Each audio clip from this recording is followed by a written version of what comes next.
Where did the church, when did it begin, what was its context, and then we'll move forward to the very beginnings of when the church ladies started to meet. So with that, initially the Friends Church of Emporia, Kansas was just a handful of Quakers coming to Kansas to help ensure Kansas entered the Union as a free state during the struggle over bleeding Kansas. According to Lillian Perry's History of the Friends First Church, Ira Hadley settled in 1854, Joseph Moon in 1855, and Curtis Hyatt, Milton Chomness, and Andrew Henshaw in 1856. This comprised the nascent Quaker community in Emporia, though this was not yet the official church meeting. The first meeting in the area, the one that initially served the people in Emporia, was the Cottonwood meeting, 5 miles west.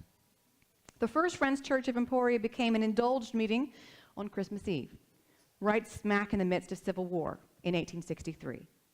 They first began meeting in the home of Alfred Henshaw, but in December of 1862, a committee bought lots 84 and 86 on Sylvan Street from Charles and Mary Eskridge for $20, with the agreement, of course, that a church be built on the empty lots within 2 years. It was this building, 20 feet by 24 feet, that served as the first meeting house.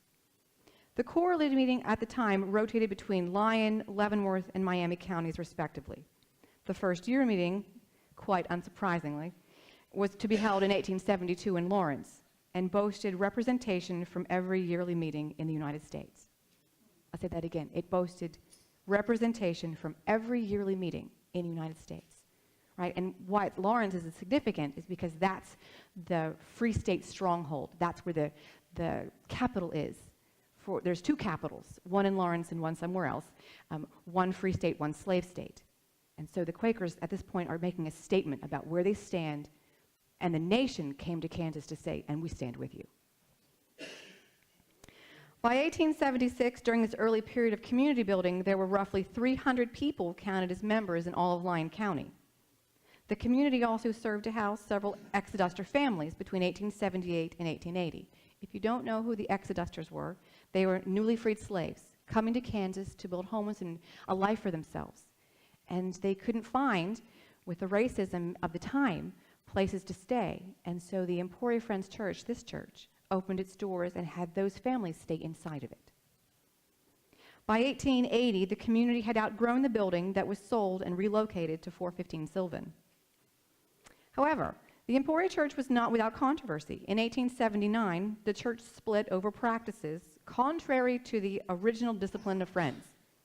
That's code for they disagreed about how to worship. Right? Do we have musical instruments? Do we not?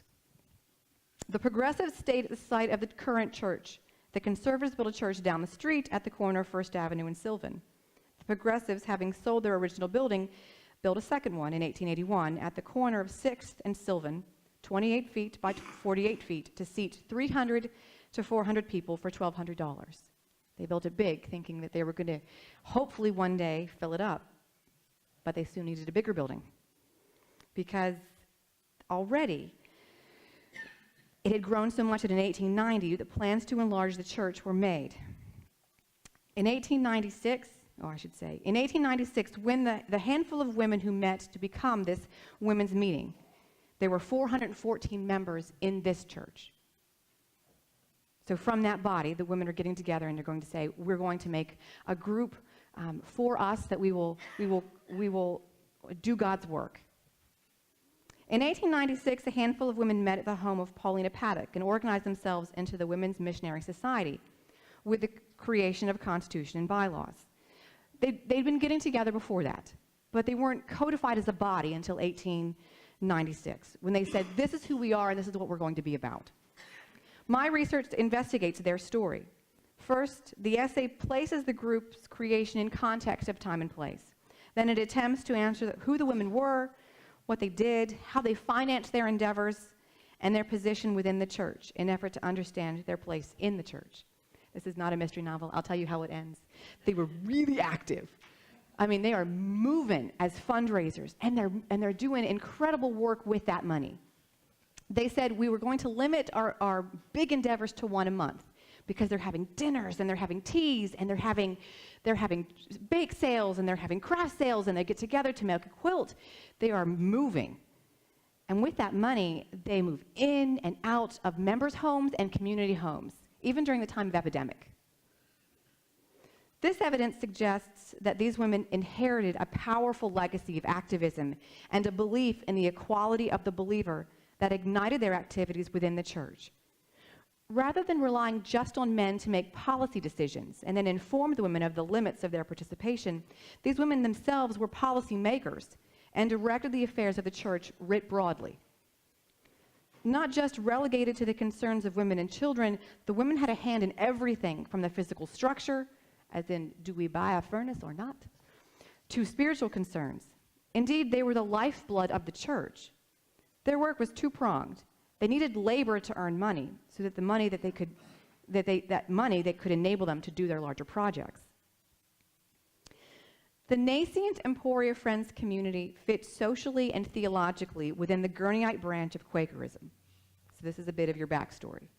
According to Pink Dandelion, John Gurney came to the United States in 1837 and claimed the role of the inward light was to help Friends read Scripture correctly in the spirit in which it had been given. Thus, the inward light, or Holy Spirit, was to help interpret the Bible. The church in Emporia held both in equal regard. Further, evangelical Friends like Gurney began to see Quakerism as part of the true church, the true Christian church, rather than the sole true church. Gurney's position was then less dogmatic than other early Friends because he agreed that other Christians could be right, at least in what they were thinking about and talking about as the end times, and only disagree then on how they had been instructed to wait. So with its dual focus on Scripture and the Spirit to give truth to the believer, this provided the Emporia Friends community the basis on which to claim equality of the believer in a meaningful way. Women and children believed, and in that belief accepted accordingly, that if God was to work in them, why should they not have the same rights, privileges, and responsibilities as men? In other words, who should question if they made policy decisions or decisions about the building if they were all equal? And given the focus on revivals at the time of the creation of the women's meeting in the late 19th century, the church leaned heavily towards the revival Quaker camp. Revival Quakerism was equally explicitly meantime in its theology, but also premillennial. Christ would initiate the rule of the saints, and human endeavor was limited in its efficacy. These Quakers were wary of the world and its ways, whilst influence in the interdenominational holiness movement more guarded about wider alliances. Central to them was the transformation experience of conversion, a first blessing and the second blessing. Unlike early Friends, this group separated the two experiences. So the Emporia Friends Church was deeply concerned about converting souls to Christ in the larger community. They held regular revivals and hosted both home and foreign missionaries.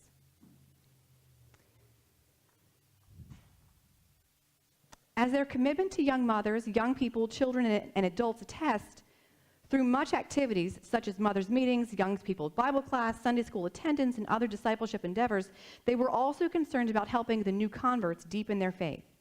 They understood that new converts would need support and education as well as Bibles. They also understood that new converts would want to worship in ways similar to their conversion experience, which would mean infusing into the quiet the emotional energies and musical vigor of the camp experience. Thus, even as the church sought to change individuals, those individuals were at the same time changing the church as well. Quakerism, at the time the nascent community began, regardless of branch, espoused certain cultural norms that outsiders generally recognized as distinctly Quaker, like a stance against slavery. Moreover, the 19th century witnessed the continued use of outward signs of piety, like plain dress, plain speech, and plain living. And Quakers admonished the young to only marry other Quakers. But as they worked more with other Christians and became involved in ecumenism, they began to lose their commitment to distinctive attire. So the church in Emporia in 1900 might have seen a mix of both traditional plain dress as well as more fancy attire, especially among the newly converted and those working alongside other female Christians in endeavors such as working for prohibition. The first Quaker pastor began work in 1875, which places Emporia right in the forefront of this innovation, as its first pastor was Mary Rogers in 1878. Though the first pastor was female, she was unpaid. The first paid pastor was Jessie Moore in 1889, and while women could be paid pastors, in this church and elsewhere, they were overwhelmingly male. Between 1878 and 1935, which is way beyond the scope of my particular study, there were 20 pastors, both paid and unpaid. Of this, only 3 were female, suggesting that perhaps the more mainstream American culture that prioritized male leadership had indeed crept into the church. While pastors were not considered spiritual superior to congregants, as all were spiritually equal, they were the ones directing worship. Hence, ostensibly, the church was being directed by men in its formal leadership. Moreover, not just in the pastor was an implicit message of male leadership being communicated in this church, but in the physical layout of the new building itself. Perry writes that on the 5th month of 1892, the subject of seating the meeting being introduced and the meeting directed, the elders and overseers take their places facing the meeting, raised up on a platform, and they were the ones directing the meeting. Since they were male, there is this implicit message being communicated that men are in control. So they needed to be, as we said, they were expanding, lots more people were coming, and they needed to be bigger. And drawn into this renovation of Quakerism by an increasing sense of allegiance to wider Christianity, meeting houses began to look more like those meeting houses, or now church houses. And they began to be called churches, in some cases with bell towers and steeples. Thus, the changes occurring in Emporia were mirrored throughout American Quakerism. So it's with this backdrop, then, of having oriented in time and place the Emporia Friends Church that we can appreciate the dynamic community of women that emerged from within it. These women were daughters and wives of Quakers who had traveled west in effort to establish Kansas as a free state during the constitutional crisis. They were heirs of a theology that promoted the equality of the believer and the belief of the Holy Spirit that could dwell in both male and female, and use both to advance God's kingdom as ministers and as evangelists. Their husbands and fathers were merchants, shopkeepers, bankers, innovators, among other endeavors. Thus, the members of the Home and Foreign Missionary Societies, that's the official name of these women's group, were, among other professions, the wives of shopkeepers, grocers, and professors. The ladies were products of revivalism and a change afoot amid Quakerism and American Christianity more broadly. They were products of their middle-class sensibility, just as much as they were of their make-do frontier experience. They had time to donate to society endeavors. They could either hire somebody to care for their children, or they no longer had small children at home to supervise. Thus, these were women from families who were financially well off, at least enough to not require their labor or their monetary contribution to keep the family economy afoot. They were not women of grand homes. They lived in comfortable, moderate houses. We would consider them today instead to be comfortably middle class. Most could pay the annual 50-cent Home Missionary Society dues or the annual dollar dues for membership of the Foreign Missionary Society without hardship, if they wanted to belong to both, though the majority only belonged to the Home Missionary Society. Yet at the same time, these women were conscious that they didn't want to limit their membership to the group of only those who could afford to pay the dues. The dues were important, as they were one way the women raised money for their endeavors. To this, they kept regular records of who had paid and who had not. And periodically, they sent out women to solicit back indebtedness while they recruited for new members. An increase in membership was on their minds, but at the same time, they didn't want financial difficulty to be a limiting factor. In 1898, while still a fledgling organization, their constitution had only been codified for a year, they made a motion to cancel all back indebtedness of dues. So they tried to strike a reasonable balance between activist and exclusionary policy. Between 1898 and 1907, the Home Missionary Society witnessed steady growth. In 1898, 12 women comprised the Home Missionary Society: Anna Lamborn, Rebecca Wiesner, Martha Wilmore, Paulina Paddock, Lucinda Rich, Lita Rich, Alvivia Moore, Clara Davis, Sarah Lewis, Rebecca Morgan, Emma Allen, and Emma Henshaw. In November of 1898, the women met for a special purpose of writing a new constitution and bylaws, having accidentally mislaid the first one. Oops. By December of 1907, the Home Missionary Societies increased to 20 members. Sarah Staunton, Lita Rich, Lucinda Rich, Emma Allen, Emma Henshaw, Nettie Henshaw, Paulina Paddock, Belle Stanton, Mary Bailey, Eliza Hancock, Anna Lamborn, Rebecca Wiesner, Alice Moore, Clara Davis, Emma Thompson, Roma Henshaw, Barbara Moon, Jane Barber, Alvivia Hott, and Maud Hill. The record of what they created in their Constitution allows us to identify exactly what they wanted for their group and how they wanted it to run. In 7 articles of their Constitution, they established the charter for their group. They named themselves the Home and Foreign Missionary Society of Emporia Monthly Meeting of Friends. Article 1 states their purpose. It shall be to assist in improving the spiritual, social, and material condition of those around us. They were reportable and thus accountable to the Home Missionary Department of the Kansas Yearly Meeting. By contrast, the Foreign Missionary Society was to enlist the prayerful and practical assistance of all who were interested in foreign missionary work, and to awaken an interest in those who were not yet interested.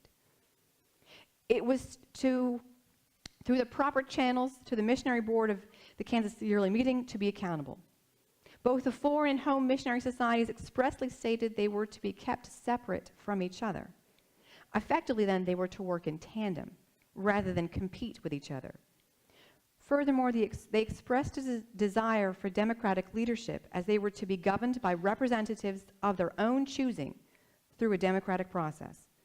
They were to have a president, a vice president, secretary, and treasurer to be elected in November of every year.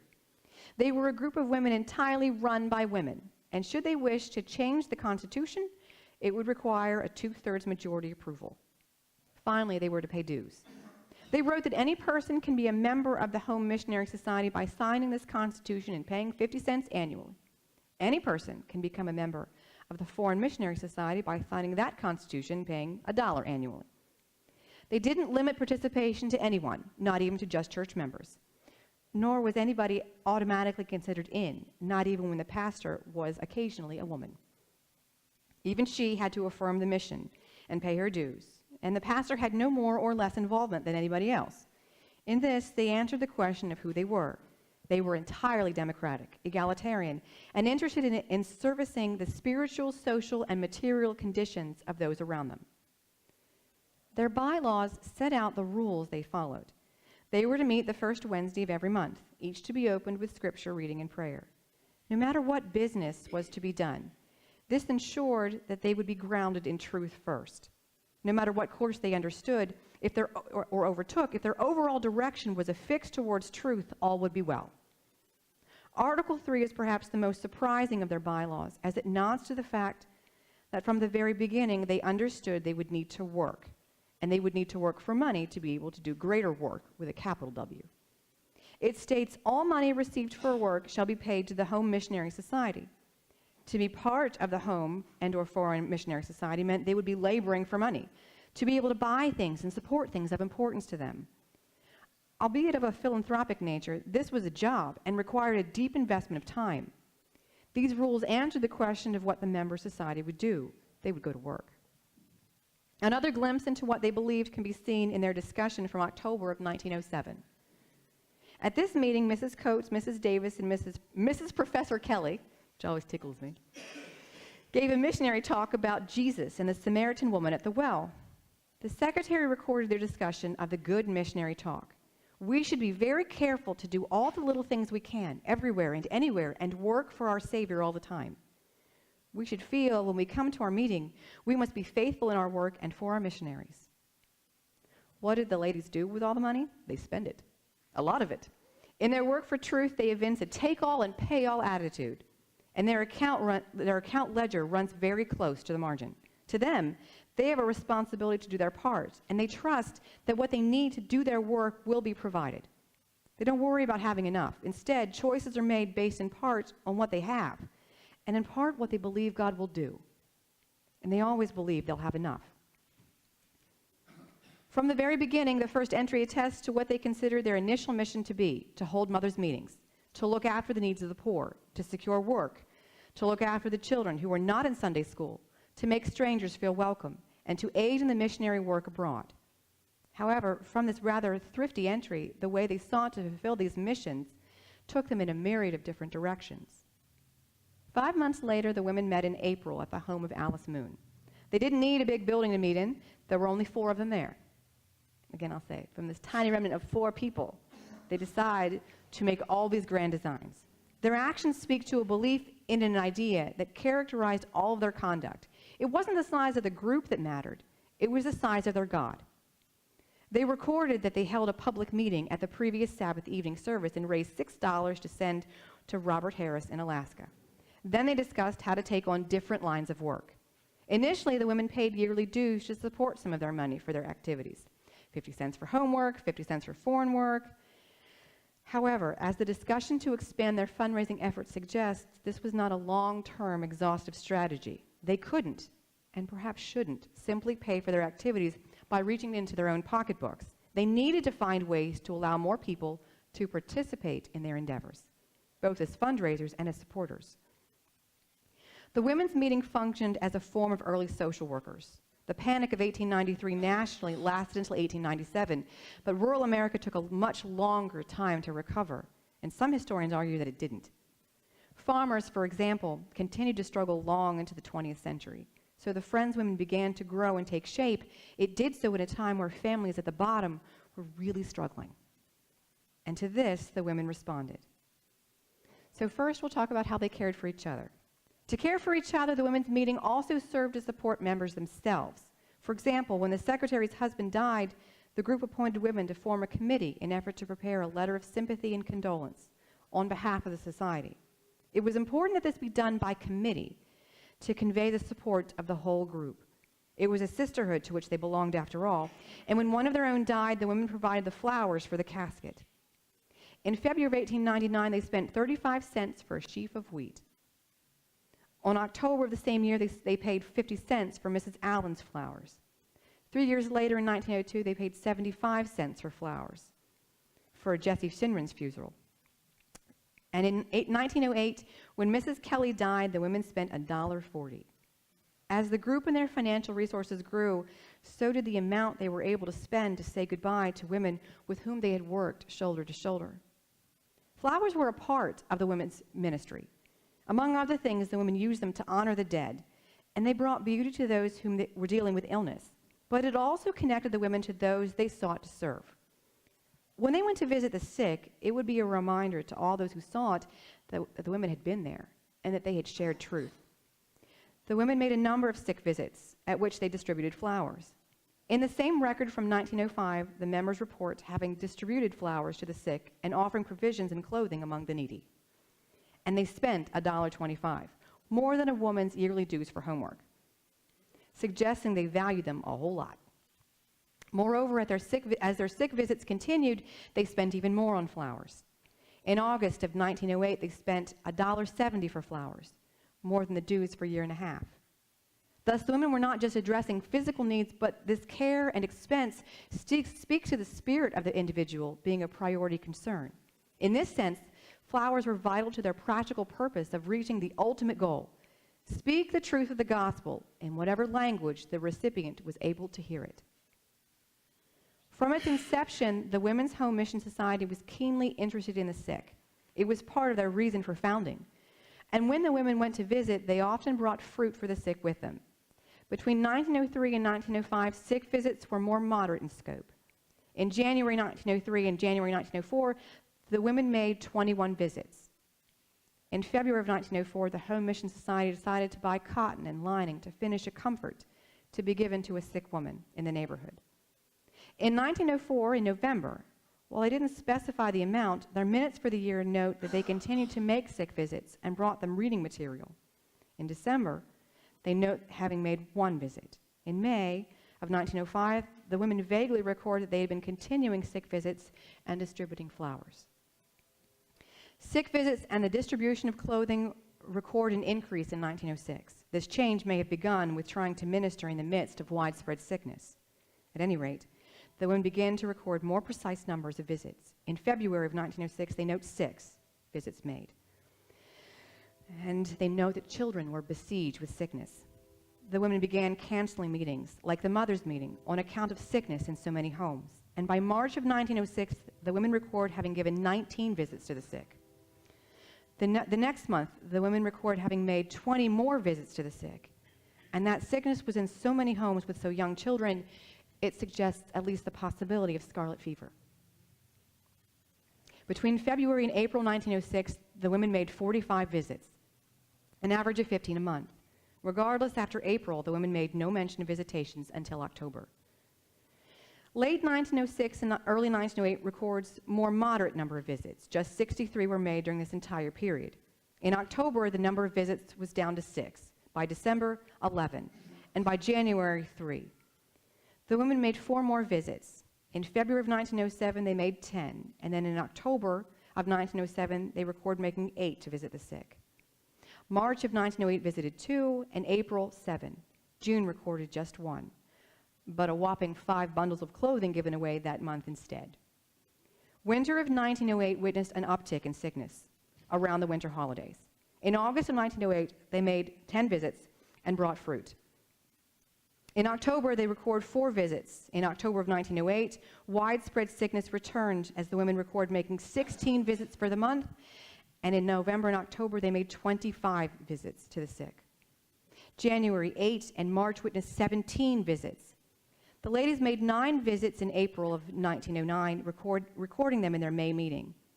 May witnessed a final 10 visits before the June meeting. This round of sickness behind the women had tallied 85 visits between October of 1908 and May of 1909. Winter of 1909 presented another heavy series of illness. Between October of 1909 and June 1910, the women made 122 visits. Late 1910 records a trend towards a general increase in sick visits more generally, though without more data, it's highly speculative. October of 1910 records 14 visits made, November of 20 visits made, and December 15 more. Between October of 1910 and the beginning of January 1911, they made 60 more visits. Whatever else the data shows us, it suggests that the women were increasingly functioning as ministers of truth. They were moving in and out of a lot of people's homes, literally trying to meet people where they were. In a period before live broadcast and other means of alternate attendance, these women united the church body that could not should not, get into the physical structure of the building. In short, they brought the church to the people. These visits were the functional force keeping those who might have otherwise drifted away united. And as the numbers suggest, the vital part of the women's ministry was this function. In 8 years, the women made at least 396 visits. Now that's at least, because remember, back in the beginning, they're like, we're going, we're visiting, we're taking flowers, but they don't record how many times they go. So it's way more than 396. And like with sick visits, as the size of the congregation grew, so too did the need to give away more and more bundles of clothing. In 1897, the women discussed how to physically support a poor, sick woman in August. And they decided to purchase material and make 2 wrappers. They knew she was sick, they knew she was poor, and they knew that she wouldn't be able to provide for herself and that the need would only increase in the coming Kansas winter. So they bought the material and they tailored a coat for her. 2 months later, they made a light comforter for another sick lady. And again, they created a committee to buy the material and create it. As the new century began in 1902, the women committed to spend 55 cents for pants for a little boy. At this point, the care the women gave was not yet systematized. They gave it once they recognized a need. But there was not a structure or schedule they followed to offer it. Over the next several years, the women began to become more consistent in their giving of clothing to the poor. 1903, they recorded 1 distribution in which they gave away bundles of clothing vaguely defined. In 1904, they had 5 distributions. At the first in February, they gave away 2 bundles. In July, September, October, and November, they gave away more clothing, but failed to note the amount. 1905 witnessed a continuation of this physical support for the poor in 2 distributions. The members wrote in April and May of having given both clothing and provision. However, their giving was of yet, as I said, undefined. The records don't indicate what or how much they gave away. Then in 1906, they began to be a bit more specific about what they donated in over 9 distributions. As they continued serving the poor and giving away clothing, they also note that they gave sheets for bandages, 4 glasses of jelly, and a can of fruit. In February, they gave away an unspecified amount of clothing. In March, 1 bundle. In April, 2 bundles. And in June, 1 bundle. In November, 2 bundles. In December, 2 bundles of clothing. In January 1907, the women distributed 4 bundles of clothing. In May, 1 bundle. And in August, Mrs. Lamborn gave away 1 bundle of clothing all on her own. In September, Mrs. Perry gave away 1 bundle of clothing on her own. Then 2 more bundles were given away in November. Altogether then, in both 1906 and 1907 respectively, they gave away 9 bundles of clothing, or 18 bundles of clothing altogether. Starting in 1908, the women significantly increased their efforts to clothe the poor and needy. In 1908, their contributions doubled. They gave away 18 bundles in the course of 1 year. They gave away 1 bundle of clothing in January, 4 in February, 1 in March, 5 in May, 2 in November, 5 in December. 1909 saw the women distributing 6 bundles in October, 5 in November, and 1 in December. In 1909 then, they gave away 12 bundles of clothing. However, if we include January and March of 1910 as part of this sort of winter campaign, then it brings this number again to 18. In addition to sick visits, the women began to look to ways to help the poor around them. Occasionally, women would ask the members of the Home Missionary Society directly for help with clothing their children. So a community woman would come and ask these women to help them. In 1897, the women decided to have Mrs. Allen contact Hannah Sleeper to find out more information about clothing needing for several boys. They helped her boys. They did it. As explained earlier, early on, the women made specific garments for specific people. The pattern seems to be if they were aware of a specific need in those early days, then they met it. For example, in 1907, the Home Missionary Society brought a Bible for a woman. But that wasn't the usual manner, of course. In all the years studied, this is the only time the women did so, suggesting that the women's outlook was far less evangelistic in nature with words, and perhaps more focused on caring for the more physical needs of its member, and more speaking with actions. Sometimes the women orchestrated a washing to be done for a poor family. Individual society women would hire another woman to wash the family's clothes.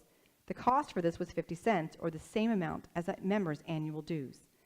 Certainly by 1908, the Society of Women's conduct suggests both an uptick in visits to the sick and a concerted effort to increase the amount of physical support given to the poor. The engine of change had warmed up, and the women were moving. They were moving full force to bring the truth to individuals in a variety of conditions. Another way the women helped support poor relief was in hiring people to care for the church. The women oversaw the regular cleaning and upkeep of the church. For example, in May of 1901, the women paid $2.23 in expenses for cleaning the church. In 1903, they paid $2 to just clean the carpet. They also formed a committee to determine whom to ask. In 1906, the women write that Mrs. Allen and Mrs. Hill were charged with finding somebody to clean and paint. This kind of empowerment is commensurate with being in charge of their own finances. It was also a way for them to support families that may have fallen on hard times. Moreover, the women were generous with their money and espoused a real effort at fairness in their desire to equitably pay people for work done for them. For example, the women voted to pay the janitor 50 cents for fires made at the last 2 meetings. He did extra work for them. They should pay him. It was as simple as that. The women spent considerable money and energies on caring for the physical structure of the church. They espoused a real devotion to buying quality things for the church, like carpet, and then making sure it lasted. Between January 1897 and July 1910, the women discussed cleaning 17 times. Albeit not all of these times are in reference to carpet, it did occupy a considerable amount of energy, possibly due to the rather large volume of worshipers in the church. The church was growing, due at least in part to the large revivals, and witnessed several hundred congregants, all who brought in mud from the unpaved roads in and out and around Emporia, whether they arrived by wagon or by foot. The women's action suggested they believed it was their right and their responsibility to invest in the church and to maintain that investment. When they believed it was necessary, they began discussing new carpets in 1898. They didn't ask the men for their opinion, whether it was better to make do with what they had or purchase new or forego carpet altogether. They didn't ask for the men to inspect the carpet to see for its care. In February, they talked about replacing it. A few months later, the women brought chain for the existing carpet and began working toward fundraising to purchase new carpet. This was not an overnight endeavor. None of the women had disposable funds that large to cover such a large cost. It was 3 years' worth of heavy fundraising, beginning in December of 1896 and becoming more intentional once they identified the need for the new carpet in February of 1898. By January 99, their fundraising complete, the women spent $112.04. This amount accounted for the cost of the carpet as well as advertising for their suppers and new oilcloth for the vestibule because to spend money, they said they had to make money. And once they had decided to spend it, they were decided to protect their investment. To buy new carpet without purchasing something for people to wipe their dirty feet on would have been foolhardy. Rather than spend just enough to get by, they spent money on the immediate need and then more on attending to the problem that created the need. Once the women cut their teeth on fundraising for the carpet, they assumed greater responsibility for more practical concerns. They bought coal for the church. It was the middle of winter. They were cold, and it needed to be done, so they did it without consulting the men's meeting. This kind of action of attending to practical needs themselves without a first proposal, followed by providing it and bringing it to the men to approve or to take care of, and then seeing it done themselves is a pattern found throughout the meeting minutes. Their conduct speaks to a belief that if they saw a need, they should meet it. They didn't ask for anyone to validate their ideas at church. They had been emboldened by truth. The women also worked in tandem with other activities going on in the church. They recognized, for instance, the practicality of a furnace, and they wanted one. When the church was built in September of 1881, it was heated by 2 stoves with long pipes to one chimney in the east end. To have a new furnace with the warmth it promised, the church needed to pay for one. And the women were again right there to offer financial support. In September of 1900, the women paid $7.70 towards the furnace, but that wasn't enough, not surely enough to erase the balance of the debt. So the women mobilized a fundraising effort and went to work. They held a Thanksgiving dinner at which, after paying all associated expenses, they earned $38.05, which they applied to the furnace. And according to Perry, who wrote the first history of the church, the furnace was then put in the last of 1900 and paid for. Kind of makes you think of all those chili suppers. Time and again, the women cared for the physical structure of the church, akin to how they might have cared for their own home. Once the church was electrified, it was the women who reached into their own finances and took care of the utilities. They paid the light bill in 1908 as a matter of course, without great fanfare. It needed to be done, so they did it. By 1910, the men in the church recognized the women's authority and were deferring to them on practical matters concerning the church. The men discussed the idea of painting the church basement among themselves, and once they were in agreement, they came before the women and offered to paint the church if the women would pay for it, highlighting both the importance of the women's judgment as well as their financial holdings. It also suggests that not once did the men believe they could spend the women's money without their consent. The women were agents of authority, having gained that right by the power of their pocketbooks and the truth of their theology, which espoused the equality of the believer. So the women then looked into the matter themselves and decided, nope, not going to paint, but instead we're going to paper the walls in the basement. And while they were at it, they decided to paint the rest of the church and hire a man to paper the ceiling. 1 month later, the women decided to also paint the vestibule as well, just for good measure, and to buy 4 mats for the basement floor. So they routinely pay for things for the church building itself, but they also give money away. They're regular sources of income for the church at large. They regularly pay to support the local church. After every exchange, that's akin to a bake sale. I don't have time today to talk about the ways they made money. I can do that again later. But they had monthly bake sales and craft sales. In order to ensure they transferred in $10 to the church treasury. They also support the wider church. The women randomly give 50 cents to the yearly meeting for incidental purposes, like pens and pencils and things like that. And in 1898, they sought to bless the attenders of the West Side Mission and decided to give away boxes of luncheon to celebrate Thanksgiving. Again, this is evidence of a take-all and pay-all mentality. They believed God would bless their endeavors, so rather than hoard the extra away, they gave it, and they looked for other ministries to support. This is not to say, however, that they said yes to every chance to offer financial or material assistance. They didn't. The Foreign Missionary Society regularly supported a mission in Alaska with money and articles. For example, they spent 50 pounds of dried apples and a dark quilt, and sought to buy sheets and pillow slips and towels. And they had women like Nellie Dunbar prepare an account of the work in Alaska, which inspired more interest among the women and ignited their energies. In April of the same year, they raised $6 at a public meeting to support Robert Harris and his work in Alaska. But after looking into the matter and writing to others, the ladies decided not to buy clothes for the children at the mission. Thus at times they said no. Or rather they said, we will help, but not in that way. Rather than send the boys pants, at the next meeting in January of 1898, the women decided to personally pay 10 cents each to be able to tackle, quote, the indebtedness of our mission in Alaska. This entry, to me, is particularly significant because of the discussion to which it hints. Initially, the secretary wrote that their purpose in sending money was to defray the expense, and then they crossed it out. Rather than just underwriting the mission, the women were intentional about doing something more. They wanted to first erase the debt in order to stabilize the mission's finances. We witness this same pattern in their actions within the church in Emporia time and time again.